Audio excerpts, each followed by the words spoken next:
And previously convicted of a 1994 murder and robbery have been ordered released from prison. Freddie Lawrence walked out of the Montana State Prison around 2:45 this afternoon. At his side, two attorneys from the Montana Innocence Project who helped secure his release.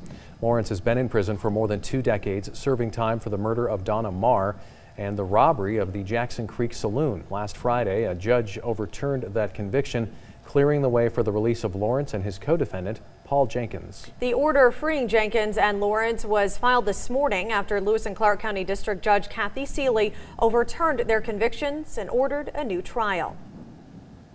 In a ruling issued last Friday, Judge Kathy Seeley said new DNA evidence casts significant doubt on whether a jury might convict Jenkins and Lawrence of the murder of Donna Marr and the robbery of the Jackson Creek Saloon.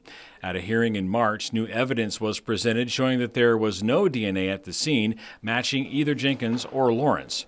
However, DNA did match that of David Nelson. Nelson, a known criminal with a history of violent kidnappings and robberies, is currently serving prison time for a double homicide in Deer Lodge. According to Judge Seeley's order, both Jenkins and Lawrence are to be released on their own recognizance, with Lawrence set for immediate release and placed in the custody of the Montana Innocence Project. He's to live in Missoula in housing arranged by the Innocence Project. The state is ordered to give 24 hours notice before it releases Paul Jenkins from the Lewistown Infirmary to arrange for the transportation of his wheelchair and prosthetics. Jenkins, who suffers from severe diabetes, is to remain in Montana and live with his daughter. As for whether or not both defendants will face another trial, in a statement released Tuesday, the Department of Justice says no decision has been made in the case. In Helena, Dennis Carlson, MTN News.